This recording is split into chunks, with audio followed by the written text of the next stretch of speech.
Começa mais uma edição do JR 15 Minutos, o podcast da Record TV que aprofunda as notícias que mais mexem com a nossa vida. Mais de um ano de pandemia e os pesquisadores ainda descobrem novos efeitos colaterais do coronavírus no organismo.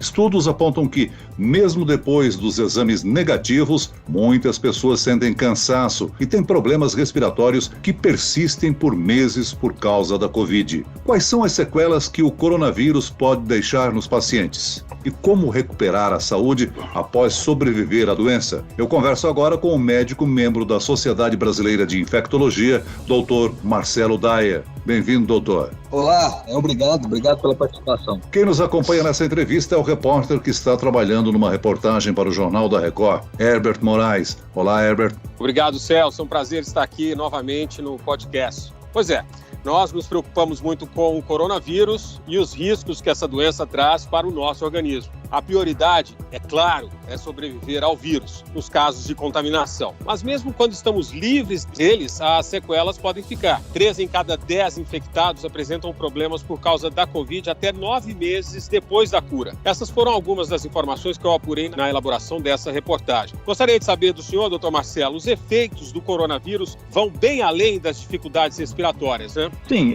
os efeitos vão desde manifestações, sequelas leves, né, até sequelas muito mais graves, fora de sequelas emocionais, né? Então a gente tem desde esquecimentos, aquela questão de perda do olfato e perda do paladar, que pode persistir por um tempo. Isso é uma situação, complicação leve, mas é desagradável, uma sensação muito ruim essa persistência da perda do olfato e do paladar, não conseguem se alimentar direito, e até complicações muito graves, como sequelas pulmonares extensas, com inclusive infecções secundárias decorrentes dessas sequelas, né? Eventos tromboembólicos, tromboses, flebites na perna, que podem vir como consequência da Covid, eventos cardíacos graves, perda de memória, isso tudo acontece no pós-Covid, a gente vem vendo, e muitas coisas começam a surgir também com essa segunda onda, com essa avalanche de pacientes que também adoeceram agora, que a gente começa a acompanhar e vendo mais coisas novas.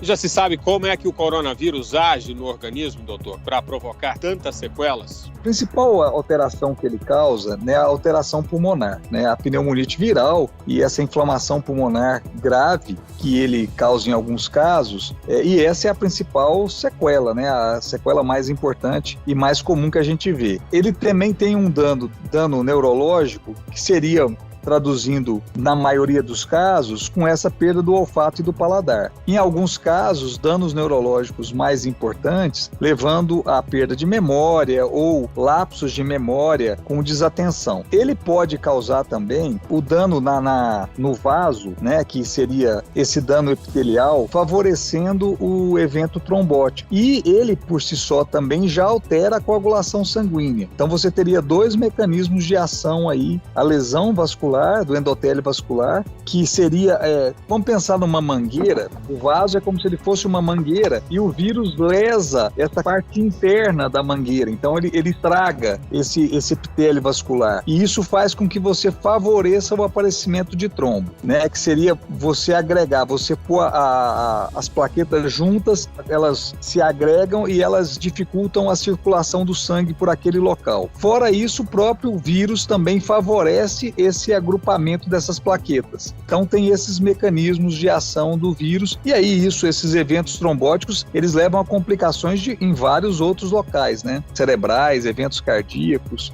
Agora, doutor Marcelo, esse combate que é feito à contaminação do coronavírus também pode provocar sequelas por causa dos remédios que são utilizados? Eventualmente, sim. A gente tem 2 tipos de medicamentos, né? Os medicamentos que a gente, praticamente quase nenhum infectologista usa mais, que seriam aqueles ditos do tratamento precoce, que levam a efeitos secundários, efeitos colaterais, e resistência bacteriana, quando se usa azitromicina, os antibióticos, né? E fora complicações cardíacas que podem vir pela cloroquina. Mas quando a gente pensa em medicamentos do paciente internado, né? Vamos avaliar o paciente grave, o paciente que internou, e eu eventualmente vou ter que usar um anticoagulante, vou ter que usar um corticoide. Esses medicamentos mais novos, né? Os inibidores de interleucina, que são medicamentos muito caros e que eles ajudam a diminuir a inflamação, eles têm efeitos colaterais. E aí os efeitos colaterais que a gente tem vão desde eventos, sangramentos, né? Porque se eu anticoagulo o paciente, ele fica com maior facilidade para sangrar.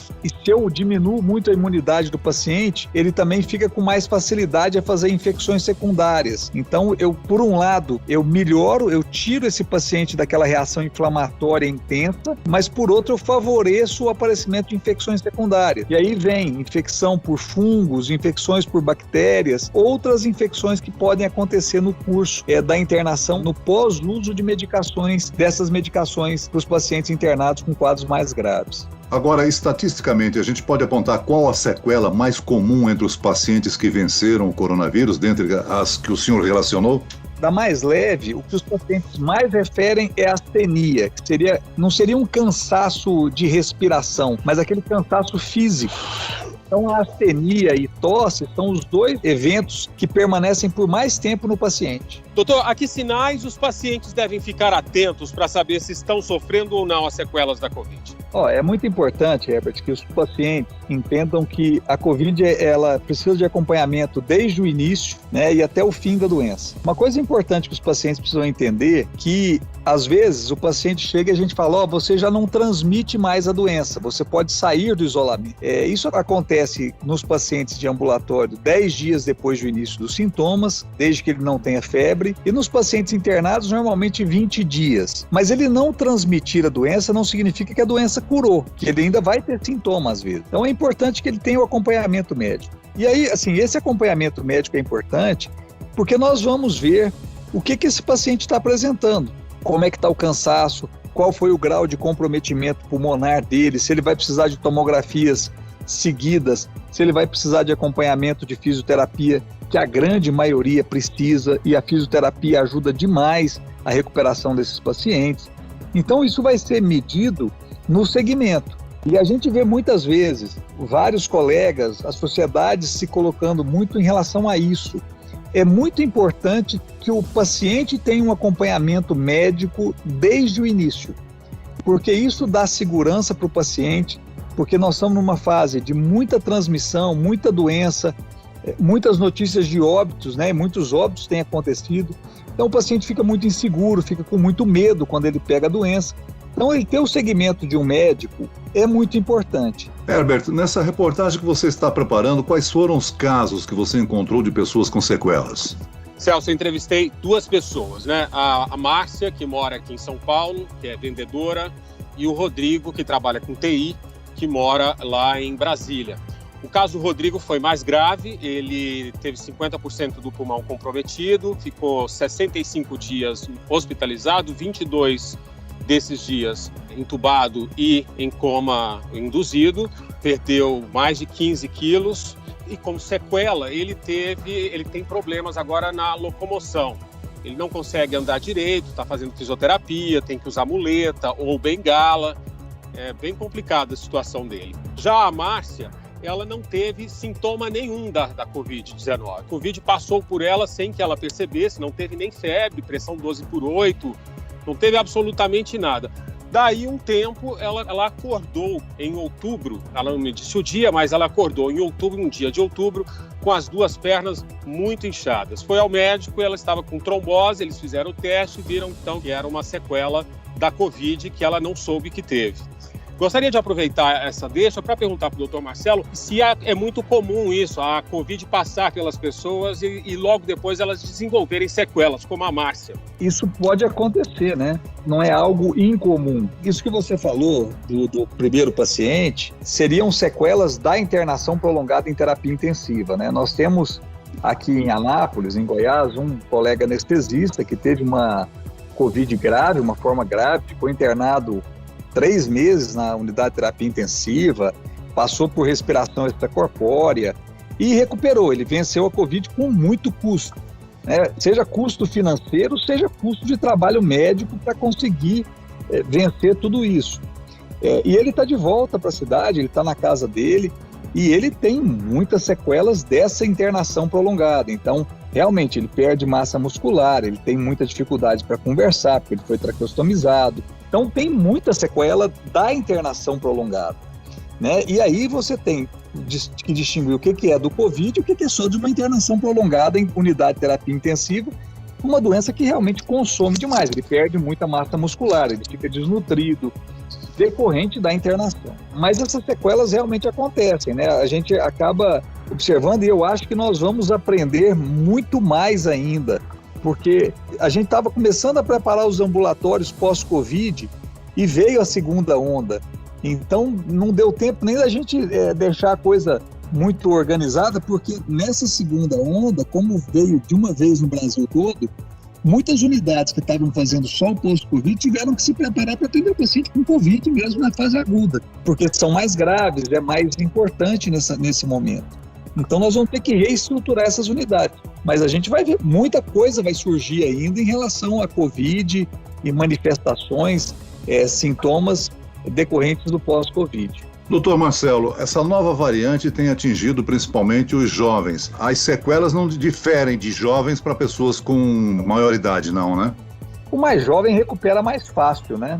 Uma coisa interessante, até numa aula do Júlio Croda, é que ele diz que o que está acontecendo nessa segunda onda, essa variante, com certeza ela é muito mais transmissível.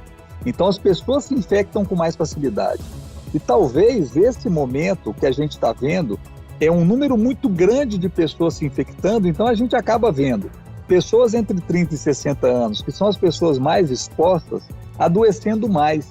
Mas talvez seja a característica dessa variante, porque continua morrendo mais as pessoas mais velhas. A variante provavelmente ela tem uma virulência um pouquinho maior, ela seja mais agressiva, mas não é demais, porque senão a gente estaria vendo as pessoas morrendo mais rápido, e não é isso que está acontecendo. Elas estão adoecendo mais, mas não estão morrendo mais rápido. Então tem algumas coisas que a gente ainda precisa decifrar, né, em relação a essa variante. Então como é que se explica esse tanto de óbito exagerado, doutor Marcelo? A gente teve uma doença que está muito mais transmissível. Então a curva se acendeu muito rapidamente. Dessa curva, desse aumento do número de casos, então são mais pessoas doentes do que foi na primeira onda. Quando a gente pega a curva, a gente observa que são mais pessoas doentes. E uma característica dessa vez, pegou o Brasil de uma vez, o Brasil todo, né, adoecendo.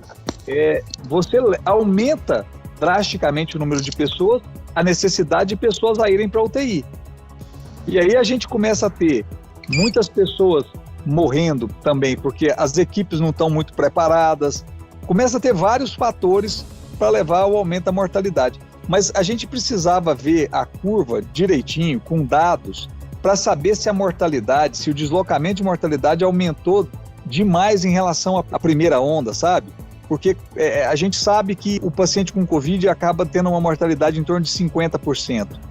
E o que a gente tem visto hoje aqui nos hospitais que eu trabalho é que essa mortalidade se manteve nesse patamar. Mas a gente está vendo são mais pessoas doentes que está acontecendo. Isso é que a característica da doença é essa, é mais transmissível. Então mais pessoas ficam doentes ao mesmo tempo.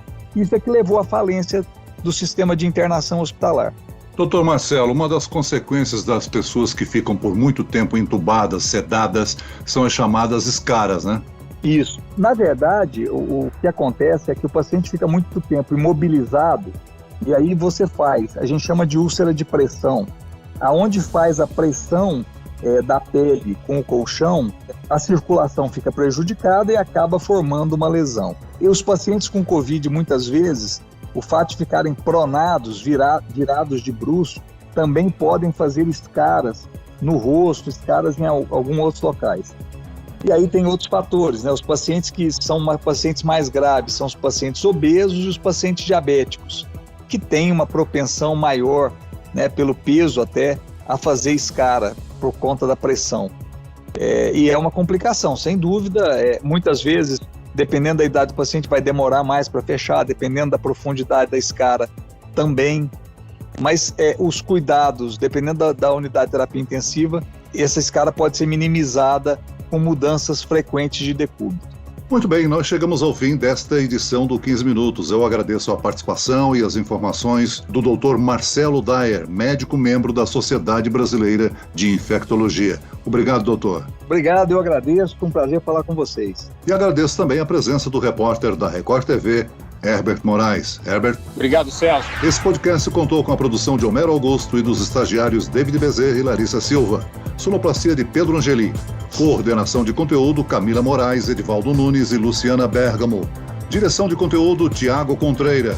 Vice-presidente de jornalismo Antônio Guerreiro. E eu, Celso Freitas, te aguardo no próximo episódio. Até amanhã.